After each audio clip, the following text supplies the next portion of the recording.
ले तो केवट बोला हम पे कोई एहसान करोगे, औरों से उतराई लेते हैं, आपसे नहीं लेंगे। आपके चरण कमल धोकर नाव में बिठा के पार कर दूंगा, उतराई नहीं लूंगा। महाराज दशरथ की सौगंध, बेचारे को बोलना नहीं आ रहा था। वो ऐसे ही है जैसे बलिदान, बलि के दान को बलिदान बोलते हैं, है ना। भीष्म प्रतिज्ञा, ऐसे ही दशरथ शपथ।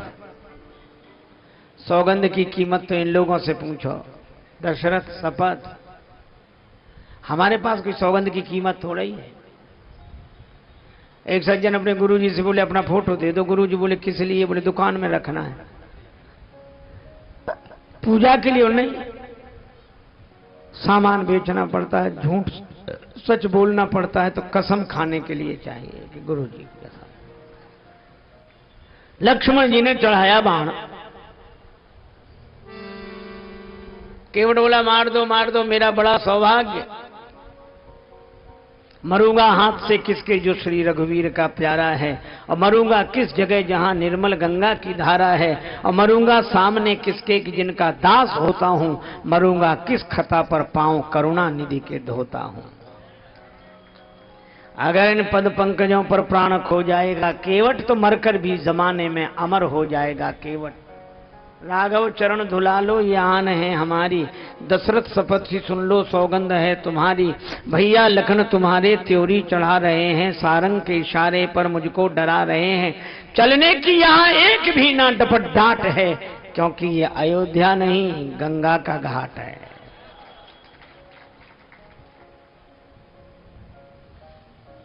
लक्ष्मण जी चलाओ बाण, राम जी की बदनामी होगी कि राम जी ने छोटे भाई से कह के मरवा डाला, वो तो चरण धो रहा था। लक्ष्मण जी ने सोचा इसलिए थोड़े ही आए हैं कि भगवान की बदनामी कराएं। बाण रख लिया।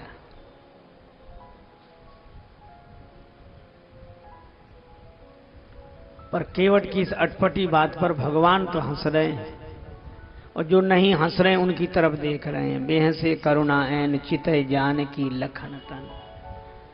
आज पता नहीं हम लोगों की जिंदगी कैसी हो गई, हम लोग हंसना ही भूल गए। सचमुच जब हमारे जीवन में हंसी नहीं रही, हमें हंसना ही नहीं आता। इसीलिए तो पार्क में जाके सवेरे सवेरे योगासन कराने वाले झूठी हंसी, हंसो उसका कोई मतलब क्यों? याद दिलाते कि हंसी चली गई। अच्छा आप लोग इतने बैठे हो, पुरुष और देवियां, ये महापुरुषों की छत्र छाया में हम लोग बैठकर कथा सुन रहे हैं। आप हमें एक बात बता दो, आपके यहां रहने वाली बकरी प्रसन्न हो, गाय प्रसन्न हो, घोड़ी प्रसन्न हो, इनको प्रसन्न होते तो आपने देखा होगा, पर इन्हें हंसते देखा? किसी ने कहा कि आज रात को हमारी बकरी खूब हंसी, करके हंसती नहीं, हंसी। गाय माता भी हंसती नहीं है। अरे संसार का कोई पशु पक्षी नहीं हंसता। ये हंसने का मौका केवल आदमी को मिला है, केवल आदमी को। एक बात आपने देखी होगी, आदमी सिर ऊपर करके चलता है और जानवर सिर झुकाकर चलते हैं। जानवर सिर झुकाकर चलते हैं, आदमी सिर ऊंचा करके चलता है। मानो वह मनुष्य से कहता है कि एक तुम हो जो सिर उठाकर चलते हो, हम सिर झुकाकर चलते हैं। पर ऐसा काम करना, सिर उठाने का मौका तो मिला है, पर ऐसा काम न करना कि ये फिर सिर झुकाने का मौका मिले।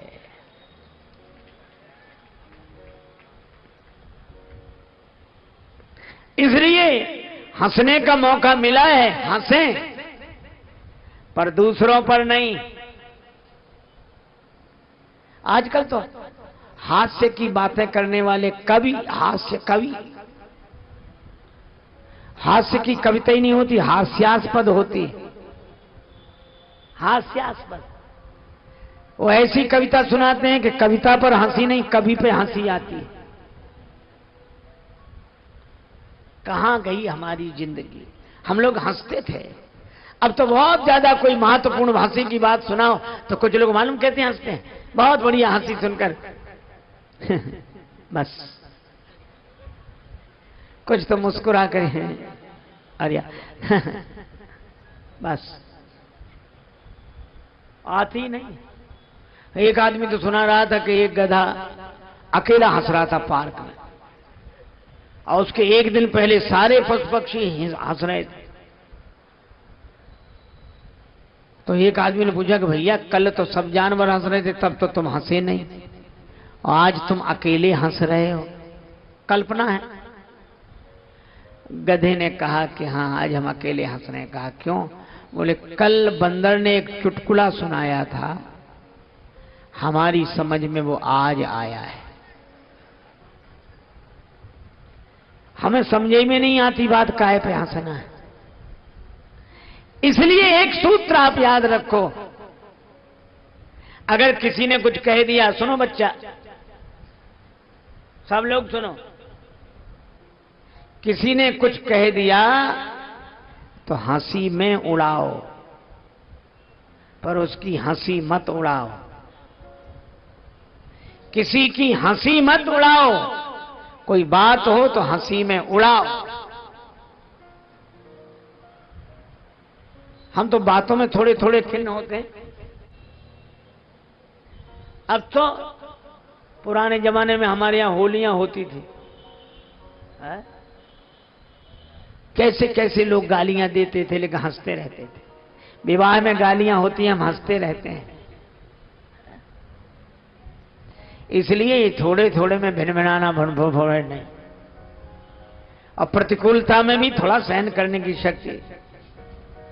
एक हमारे पास सज्जन थे महाराज, वो ऐसे कहते, अब हम कहां चले जाएं, कैसे चले जाएं, हम अकेले कभी निकले ही नहीं, हम बड़े सुकुमार हैं, कहां चले जाएं, और छोड़ दे तो अकेले चले ही जाएंगे। कई बार आए गए। एक बार बोले हम बड़े सुकुमार हैं। अरे उनका सुकुमार नहीं, कमजोर हो, ये कहो कमजोर। सुकुमार माता पार्वती हैं, अति सुकुमार नतन तप जोगु, लेकिन तपस्या आरंभ कर दी शिव जी का नाम लेकर। कमजोर कुछ नहीं कर सकते। एक आदमी का हुआ विवाह, घर लौटा, दोपहर का समय, जून का महीना, मां ने हृदय से लगाया, बेटा बहू को लेकर आया। मां बोली और बेटा, और तो ठीक है मम्मी, नहाना है। मां बोली तो नहा ले।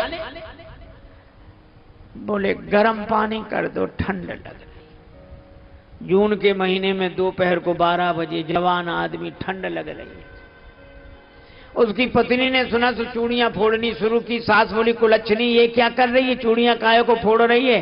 पत्नी बोली माता जी हमने सोचा कि जो कल करना है सो आज ही करें। जिनका जून में ये हाल है ये जनवरी में बचेंगे?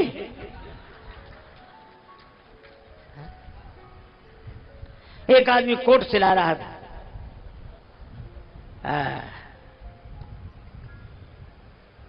ये हमारा राधे श्याम बड़ा अच्छा दर्जी भी है, इसके अलावा वो भी करता है। कई कलाएं हैं लेकिन ये कला इस समय प्रमुख है, इसीलिए तो ये बड़ा कलाकार है।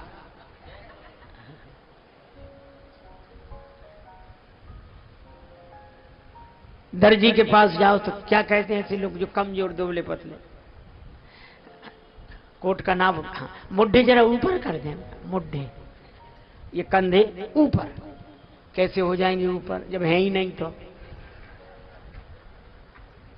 एक काम करना, क्या रुई डाल देना, बकरम कहते हैं, बकरम रुई डाल देना।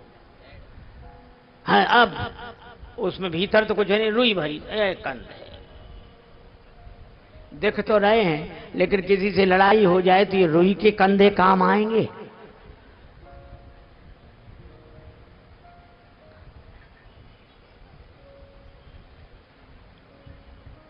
राम जी मुस्कुराए और उनकी ओर देखकर मुस्कुराए जो नहीं मुस्कुराए थे, श्री सीता जी और श्री लक्ष्मण जी की तरफ देखकर के तुम भी मुस्कुराओ, ये तो परिस्थितियां हैं, होता ही रहता है। भगवान अगर अवश्य पार जाना हो तो मुझे चरण धोने के लिए कहो। भगवान ने सोचा बहाने से कह दे, सोई कर गई तो नाव न जाए। केवट बोला सोई करूं नहीं, साफ साफ कहो। प्रेम पराधीन प्रभु ने कहा ले आओ चरण धो लो।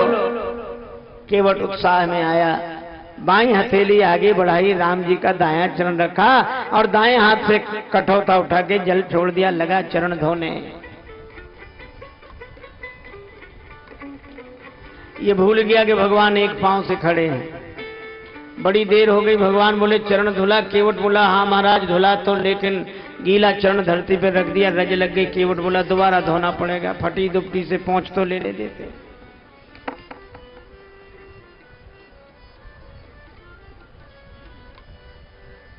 भगवान बोले तो हम एक पांव से कब तक खड़े रहें। केवट बोला सुनो महाराज, गौतम तिय तारण अधम उदाहरण है, प्रेम से पगों को पखारन मोह दीजिए, धोए चरण को बिनु पहुंचे धरनी में धरो लागी, रज फेर भ्रम दुगुन ना कीजिए।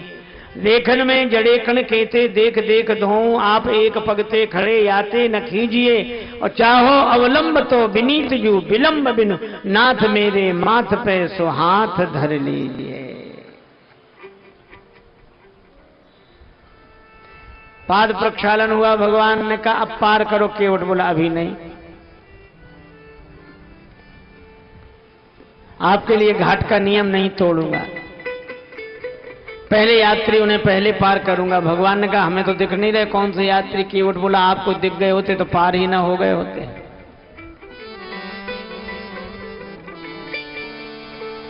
पितर पार करी प्रभु ही पुण्य। पार हुए, केवट ने चरणों में दंडवत किया। भगवान को लगा कि इसे कुछ दिया नहीं। श्री जानकी जी ने मुद्रिका उतार कर दे दी। यह है हमारे यहाँ का आदर्श दाम्पत्य। अंगूठी दी। भगवान ने केवट से कहा उतराई ले लो। केवट बोला हमारी इच्छा नहीं है, पहले इच्छा थी अब रही नहीं इच्छा।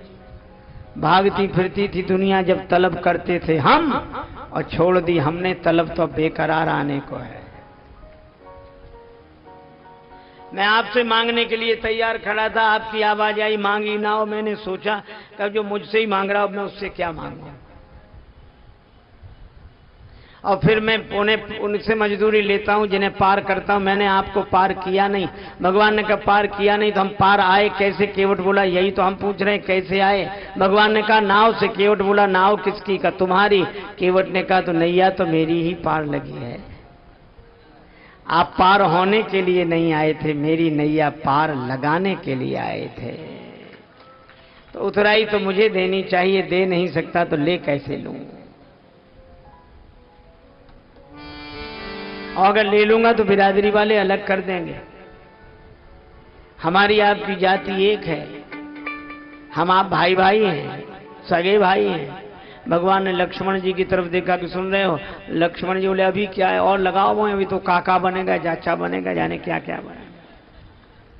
भगवान ने कहा जब बताओ तुम भाई कैसे।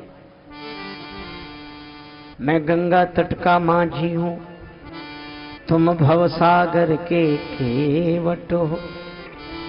मैं इस गंगा के तीर में हूं, तुम उस भव सरिता के तट हो।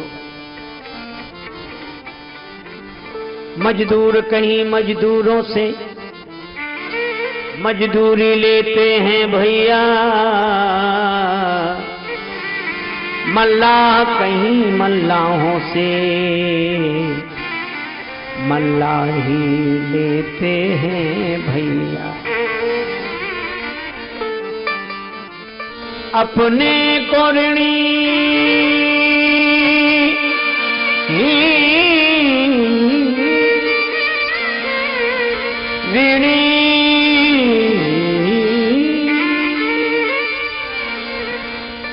समझते हो तो ऋण तुम वहीं चुका देना।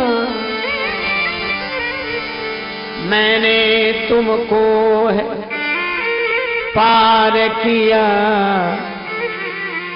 तुम मुझको पार लगा देना।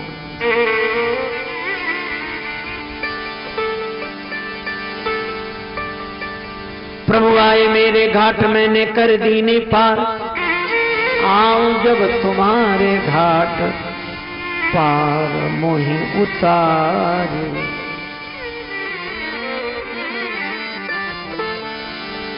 लक्ष्मण जी ने कहा कि ले लो। भगवान कह रहे हैं, केवट बोला कि नहीं हम नहीं लेंगे, वचन दे चुके थे, न नाथ उतराई चाहो, हम गरीब हैं पर वचन के धनी हैं।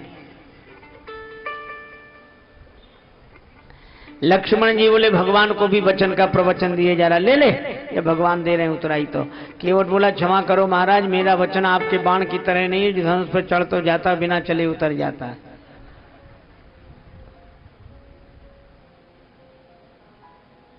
लक्ष्मण जी ने मनी मन सोचा कि ये वचन कौन सा बाण से कम है, प्रभु आप ही करो इससे बात।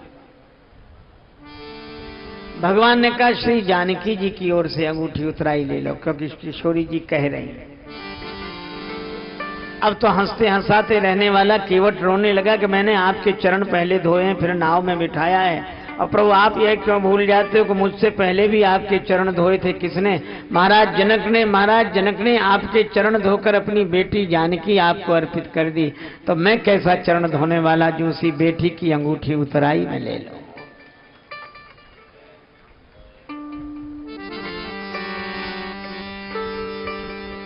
नाथ आज मैं काह न पावा, मिटे दोष दुख दारिग दावा। बहुत काल प्रभु कीन मजूरी, आज दीन विधि बनी भली भूरी। फिरती बार नाथ जो देवा, सो प्रसाद हम सिर धरि लेवा।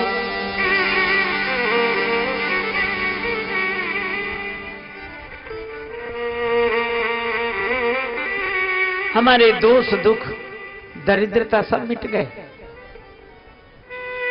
पितरों को पार कर दिया, पितृदोष मिट गया। आप मेरी अटपटी बात पर हंसने लगे तो मेरा दुख मिट गया, और आपने मुझसे नाव मांग ली तो मेरी दरिद्रता मिट गई।